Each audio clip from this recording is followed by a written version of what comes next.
Sir, मैं देख रहा हूं कल से दोनों सदनों में गरीब मुसलमानों की बहुत चिंता हो रही है। अचानक इतनी चिंता हो रही है कि मुझे डर लगने लगा है, और मुसलमान भी डरे, हिंदू भी डरे हैं कि इतनी चिंता गरीब मुसलमानों की क्यों हो रही है।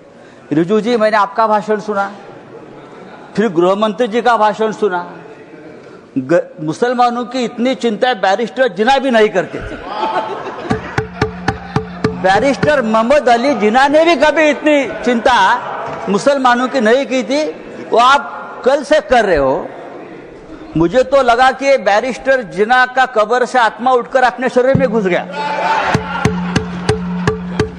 ऐसा मत करो।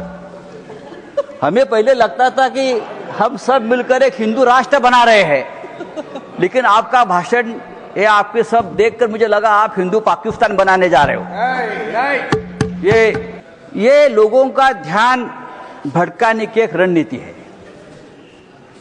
कल ही प्रेसिडेंट ट्रंप ने हिंदुस्तान के ऊपर 26% टैरिफ का आक्रमण किया। तो ये असली मुद्दा जो है, उसी दिन आपने ये बिल लेकर आए हो, उसी दिन डाइवर्ट करने के लिए, उसी दिन ऐसी बहुत सी बातों का जो ध्यान जनता सोच रही थी, तो आपने ध्यान हटा दिया और हिंदू मुसलमान के मुद्दे पर वापस आपने ध्यान लाकर दिया। जब भी बेरोजगारी, महंगाई, आर्थिक मुद्दे आते हैं, तो आप इस प्रकार के धार्मिक मुद्दे लेकर आते हो और 2 दिन, 4 दिन, 5 दिन चर्चा आप कर लेते हो। आपको मुसलमानों की चिंता कब से होने लगी? या आप ही लोग हैं मुसलमानों को चोर बोलते हो? आप ही लोग हैं मुसलमान आपकी जमीन छीन लेंगे, आपके गले का मंगलसूत्र खींच लेंगे, आपके गाय बैल उठाकर लेके जाएंगे। मुसलमानों के, महाराष्ट्र में मुसलमानों के मटन के दुकान से आप मीट मत खरीद लीजिए, मुसलमान देशद्रोही है, टेररिस्ट है, बटेंगे तो कटेंगे। अभी आप लोग मुसलमानों की संपत्ति की चिंता कर रहे हो, आप लोग मुसलमानों की संपत्ति के रखवाले बने हो। लेकिन मैं आपको बताता हूं भाई साहब, आप मुझे कुछ मत सिखाइए, मैं बहुत पढ़ लिख कर आया हूं यहाँ, चिंता मत करिए। मैं हिंदुत्व भी पढ़ा हूं और सब कुछ पढ़ा हूं, और आप अभी नए मुल्ला बन गए हो हिंदुत्व के। आप हमें मत सिखाइए, हमारा जन्म हिंदुत्व के काम के लिए हुआ है। कल गृह मंत्री जी का भाषण में सुन रहा था, गृह मंत्री बोल रहे हैं कि हम 2025 के पहले वाली जो मस्जिद, मदरसे, दरगाह को हाथ नहीं लगाएंगे, लेकिन जो रिक्त जमीनें हैं उसे बेचकर गरीब महिलाओं का, मुसलमान महिलाओं का कल्याण करेंगे, उनमें पैसा बांटेंगे। रिक्त जमीनें तो आखिर आप बेचने खरीदी के बात पर आ गए, जिसका डर था कि जमीन बेचेंगे, जमीन खरीदेंगे, आप चुप नहीं बैठेंगे, आप जमीन बेचकर ही रहेंगे। धारावी का जो हो गया है, अयोध्या में 13,000 एकड़ जमीन का घोटाला हुआ है। मैं राम मंदिर का नाम नहीं लूंगा। अयोध्या में 13,000 एकड़ जमीन का घोटाला हो गया है।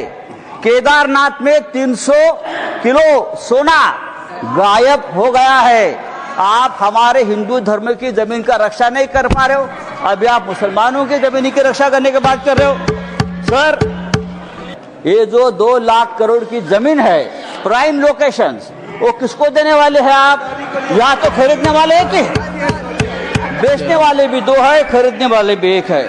तब अगर आपको जमीन की चिंता है, तो हमारे कश्मीर पंडित ही है, अब कश्मीर के हमारे पंडित भाई है, 40,000 कश्मीरी पंडित की अब तक जमीन नहीं मिली है, घर नहीं मिला है। आप उनकी चिंता करो, उनकी घर वापसी नहीं हुई है कश्मीरी पंडितों की, आप उनकी चिंता करो। सर, लद्दाख में चाइना घुसकर हमारे जमीन पर कब्जा कर बैठा है, 40,000 वर्ग किलोमीटर। आप हमारे चाइना के जो कब्जे में जमीन है, आप उसकी चिंता करो। वो जमीन का व्यवहार करना चाहते हैं। अभी तो बड़ी बड़ी बातें, मीठी मीठी बातें आप करते हो, लेकिन आप व्यापारी लोग हो। व्यापारी लोग ऐसे ही करते हैं, मीठी मीठी बातें करते हैं और फिर ये सब बेचकर भाग जाते हैं नीरव मोदी जैसे, जो आपके ही लोग हैं, विजय मल्ल्या, मेहुल चोकसी। भाई साहब, तो मैं आपको बोल रहा हूं, ये जो बिल लाया है, thank you Sanjay ji, thank you. ये बिल हमारे समाज के हित में नहीं है, हमारे देश के हित में नहीं है। आप फिर एक बार इस देश में तनाव पैदा करना चाहते हैं, फिर एक बार इस देश में दंगे भड़काना चाहते हैं, लेकिन आप ये धंधे बंद करो। धन्यवाद। तो भाई ने कितनी अच्छी बात की है और कितनी प्यार से समझाई है भाई, और सच में ये बात दिल को छूने वाली है। अगर वीडियो अच्छा लगे तो शेयर और लाइक तो ज़रूर बनता है मेरे भाई, और चैनल पे नए हो तो सब्सक्राइब कर लेना यार, फेसबुक पे नए हो तो फॉलो भी कर लेना, और अपने भाई को सपोर्ट करना। ऐसे हम वीडियो लेके आते रहेंगे आपसे के लिए हर दिन। धन्यवाद।